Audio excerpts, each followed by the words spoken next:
This episode is brought to you by Calm, the #1 app for sleep and meditation. Calm has teamed up with LeBron James to help you train your brain because sleep is an essential part of any mental fitness routine. Reduce stress and get deeper, more restful sleep with Calm.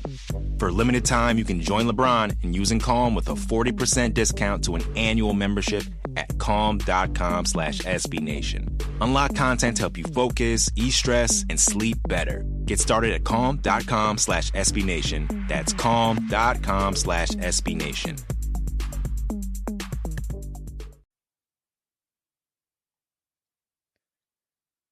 Hey, what's up, Blazer fans? Tara here with another preview episode. Today, we are going to be talking about the New Orleans Pelicans, and to help us get to know the team a little bit better, I have called in Dillon Sage.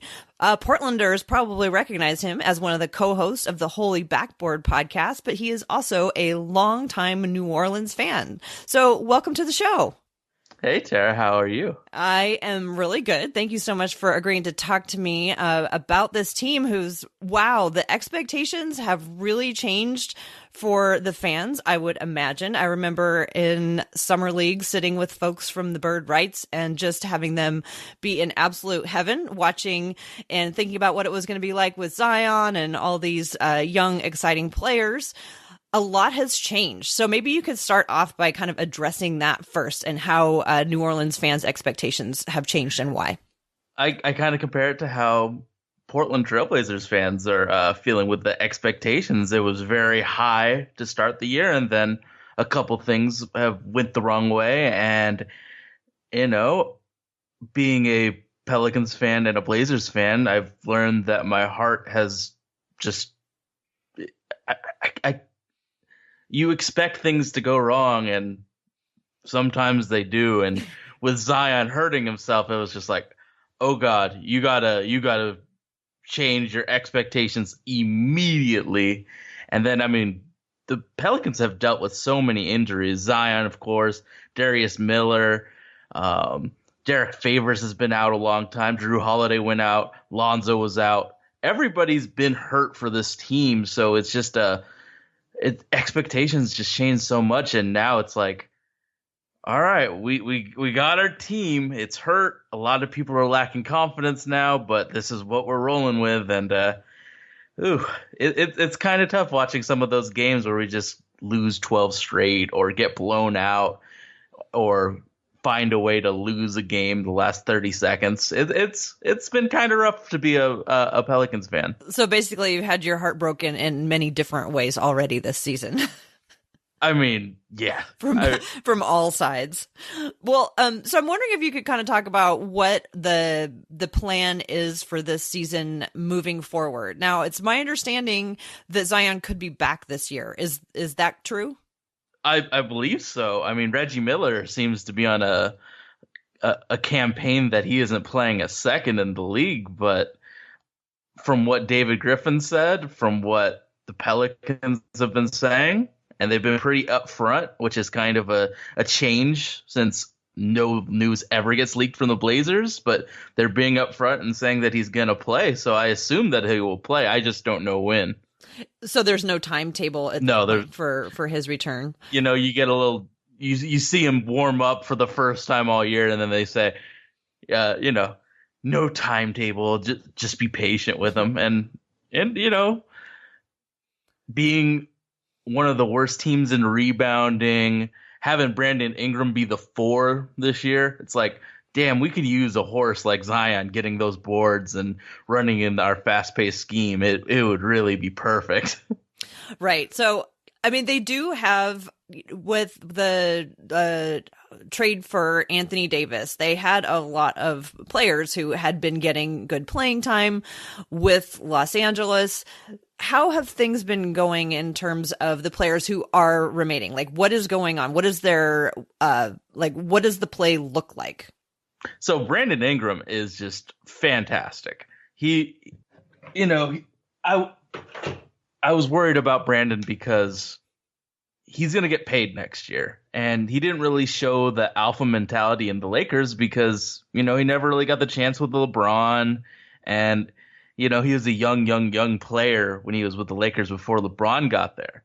But now it's like, okay, this guy is an alpha. He can score. He's a 3-level scorer. He's trying on defense. I don't think he is on any trade block. I think the Pelicans are going to sign him for the max. I'd be pretty damn happy because when you think about Pelicans small forwards or Hornets small forwards in New Orleans, like old Peja Stojakovic and Mashburn are the two that are the best, and then you look at Brandon Ingram, and he's just a beast. I mean, Pelicans have had bad small forwards forever, so it's good to have one has all the talent in the world. And man, just watching him shoot, watching him handle, like he has really great chemistry with all the teams. Like players on the team, I really, really love Brandon Ingram. And then you go to Lonzo Ball, and my God, I thought I was going to love him. You know, the Gentry scheme is just so great for point guards. You look at Steve Nash, Goran Dragic, Steph Curry played in it for a year. Like you look, and it gives point guards so much freedom. And I guess for Lonzo Ball right now, that freedom is I'm going to shoot 10 3-pointers a game and maybe make 2. I mean, there's some games where he has a ceiling game and just shoots the lights out. But there's so many games where I see him not even penetrate the key once. Like he is just trying to be a shooter. And with this scheme, it's like dribble penetration, kick out to a shooter, and that's part of the 7 seconds or less offense. Like, and he is just not penetrating. So there's been games where he just comes off the bench because he's unwilling to penetrate. And Jrue Holiday, who wants to be off ball so much, is handling the ball and doing all the point guard duties again. It's like we have this high valued point guard, but he's not doing what is needed to be a good point guard. He's just shooting, and he's been injured a lot. And I mean, I'm at the point where I would like them to trade him because I feel like it's just kicking the can down this road even more and imagining what he's like, what he could be like when, man, he's just not it right now. And there's going to be games where he's fantastic, but there's so many games where he's just mediocre and bad. So what do those games look like when the Pelicans are all firing on all cylinders and playing their best? I think Derrick Favors setting a good example defensively, because we've been rolling with Jahlil Okafor and Jackson Hayes at the 5 for most of the year because Derrick Favors' injuries and his mother's passing.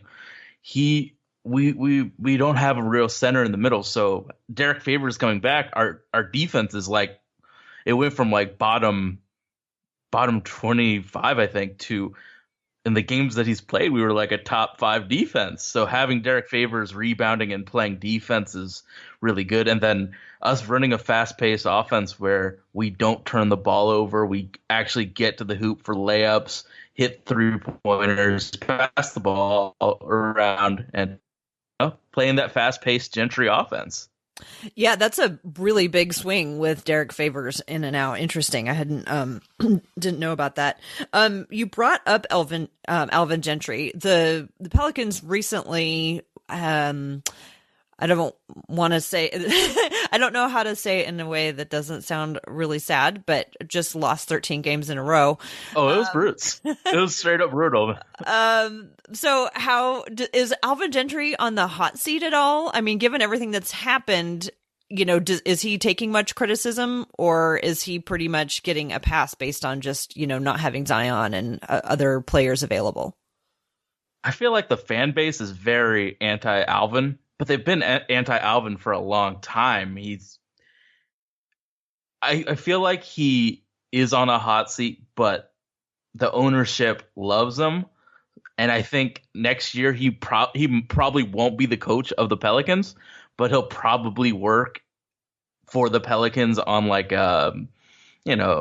consulting, or he might actually have a job in the front office. But I feel like the Pelican staff loves him, but maybe it's not for a coach long term. This episode is sponsored by Calm, the #1 app for sleep and meditation. By now, you know what a healthy diet and exercise can do for your body. But have you considered what training your mind can do for, like, every other part of your life? Calm has teamed up with LeBron James to help you train your brain. If you want to sleep better, reduce stress, and perform at your best, you need to try Calm. Calm is loaded with guided meditations, soothing sleep stories, and tons of chill soundscapes, including peaceful nature scenes, which are LeBron James' favorite, helping him get the sleep he needs to perform at his physical and mental best. For a limited time, our listeners can join LeBron in using Calm with a 40% discount to an annual membership at calm.com/SBNation. Unlock content to help you focus, ease stress, and sleep better. Get started at calm.com/SBNation and get 40% off an annual membership. That's calm.com/SBNation. So 6 months ago, David Griffin was a genius. Are people still feeling the same way about him? I mean, expectations are crazy, and once injuries happen, things get crazy. I still love Griff. I don't know how other people are feeling, but right now I still love him. I mean, he has set the Pelicans up so we can do a bunch of things. We could sell, and we could sell those veterans and punt them right now. But in the offseason, he got a lot of contracts that are worth trading. Like, he signed players just to bigger contracts just so he could trade them. Like, there are a lot of options the Pelicans can do. And it's just going to be interesting to see what happens with what they do with all these expiring contracts that are extraordinarily tradable. I feel like I should have known this before we started this call, but do they have their first round pick this season? Oh, yeah. And then the Lakers as well. Okay. So they're in good shape that way, too. Actually, they might not have the Lakers. Okay. But they do have one. Oh, yeah. They have pick. They have picks. Okay.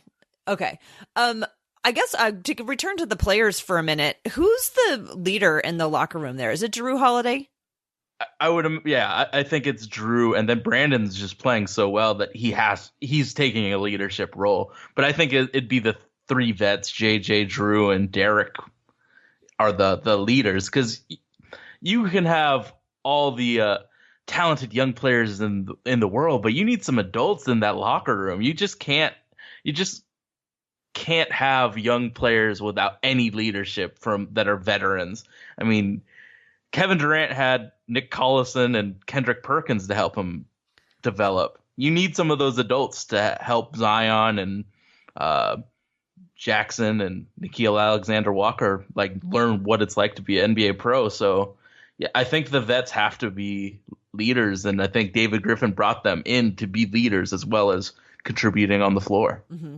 So kind of along that lines, one of the things that I've been reading a lot about preparing for this game is talk about trading Jrue Holiday, which on the surface to me, I'm like, why would you do that? I mean, Zion will come back, and don't you want to have somebody like him, who is basically, like you were saying, one of the leaders of the team, a veteran, but they're talking about him being possible available in trades. Can you help me understand the logic there? I think that they're listening to trade offers. I don't think they're actively trying to trade Jrue Holiday. I think they're listening to offers, and if one knocks their socks off, I think they'll take it. But I don't think they're trading him for junk. They can't trade him for junk. He's too valuable. But if someone just knocks David Griffin's socks off, I would imagine he would get traded. But Jrue was so hyped to be the face of a franchise, and to trade him a few months after you said this is the guy that could be an MVP candidate seems a little panicky. I think this year's bad, and you have Jrue for the future, and he could help Zion. I mean, both of them are extraordinarily hard workers, so why not have those two practice in the summer and do all the continuity and, learn each other's games well and use those two in the future. So it sounds like it might just be a popular topic and not necessarily something that the Pelicans are actively trying to do. Who knows? People want to rate, it's a topic worth talking about. And, there's always these weird rumors of teams wanting to trade players out in social media. So I'm not taking it serious. Okay. I do know that we are probably listening to trade offers, and Jrue Holiday is worth a lot, but I wouldn't trade him. How has JJ Reddick been? Okay, how's JJ Reddick been on that team? He's always somebody that I've been interested in. I've always kept my eye on him. He's, got a lot to offer in terms of just, being a walking bucket. Oh yeah, totally. And just these weird angles that he can just hit, and the way he never stops moving. And I love JJ Reddick. He's great. I mean, sometimes he's rusty or doesn't hit, but you got to think hitting a 3-pointer in an NBA game and not being set because you want to have, the clearest angle possible. It's tough. And JJ can hit. And think about the Pelicans team. They need shooters. And JJ Reddick is one of the best ever. So having JJ to spread the floor for Brandon and Jrue and Zion when he comes back, and Jackson Hayes, it's just, spacing's so important. And you see it with the Blazers, how people sag off Kent Bazemore. You can't have that when you have so many people that need room to slash and room to operate. You need those shooters as spacers, and JJ Reddick's one of the best. And I'm with you too on Brandon Ingram. I've always enjoyed Brandon Ingram. I mean, I guess his first couple of years weren't necessarily enjoyable, and then it wasn't beautiful, but I've always thought that he had a lot of potential, just with his length and his speed. I feel like the Blazers have faced off against him before and had him go off. What are the keys? Like, how are the Blazers going to beat this team? Like, what do they absolutely have to do to just lock this win in? I think that number one is to stop the pick and roll. And we saw it in that first game. Jrue Holiday's pick and roll has always been effective for the for the Pelicans. You look at with Julius Randle last year, in the playoffs the year before that. In the first game, they ran pick and roll a lot. And for a while, they were getting whatever. And then then Hassan Whiteside was like, I've had enough. And then they couldn't do anything in the pick and roll. I think Pelicans, I think that pick and roll is where we have to just lock stuff down. I mean, Jackson Hayes wants to catch that lob, be in position to stop that lob. And Hassan did a really good job in the second half of that Blazers Pelican game. But yeah, I think the pick and rolls, just be in those passing lanes, because the Pelicans turn over the ball a lot. So be ready to get those steals and get ready for a fast-paced game. The Pelicans are a bad defensive team. Just execute offensively. And in that first game, Pelicans kind of ran a box and won because Dame was out. So it was just CJ and Hassan. And Melo's first game, I believe. So they just made it extraordinarily difficult for CJ to get going by running, Jrue at him 100% of the time, or Lonzo, or whatever, like just a good defender at him. With Dame, they can't run a box and one because you're leaving CJ or another shooter wide open, and you can't afford that. Mm-hmm. Do you think that, right, let's see, we're recording this on Saturday, and we just learned that Melo is going to miss the game against the Timberwolves. And I had forgotten that the New Orleans games was the first game since Melo returned. Do you think that if Melo is in the lineup, having, been more used to the team now, how do you think that his comfort level with the team will improve the Blazers' chances of winning the game against the Pelicans? Oh, it's huge, just because you can't sag off of Carmelo Anthony. You can't off Kent and Mario Hezonja. So it's just one more respected shooter. And Carmelo, that first game, whenever there was a switch, he punished that small Pelicans guard. Like, I really enjoyed what Melo did, because the Pelicans were so focused on CJ that they ran like Frank Jackson at Melo, and Melo just posted him up and went to work. I think if Melo's there, it makes it a lot more difficult for the Pelicans to focus on the two superstars. Mm-hmm. Well, before we wrap it up here, I'm wondering if there's any other kind of storylines that are popular amongst New Orleans fans that people in Portland might not have heard about. Any, players that have been getting a lot of attention or anything that's been going on that we might not have heard about? Jackson Hayes, for the first 8 games, he gave up so many baskets, but after he got the playing time and learned you don't have to jump all the time, you can just contest on the ground, which is something a lot of shot blockers have trouble with. Zach Collins will jump at fakes. A lot of people, you've seen Melo draw a lot of shot blockers off the ground and get fouls. Jackson Hayes is one of those guys that, man, he looks like he's the real deal. And then Nickeil Alexander-Walker, he has some crazy confidence to just do step back jumpers and try and hit threes. And then, of course, Jrue and Brandon are just, they get theirs. Brandon is always going to produce, and that's really awesome. Mm-hmm. Well, thank you so much for joining me and telling us all about what has been going on down there. You want to tell folks where they can find your work? So I am a co-host of the podcast, The Holy Backboard. Dustin Hawes and I talk about the Blazers every week, and I try and, say some real nerdy things that might help people understand the opposing teams, because I watch a lot of basketball because of daily fantasy. So, I kind of know the inner workings of a lot of teams. So, yeah, check us out. We're available on iTunes, Google Play, Stitcher, Himalaya Podcasts.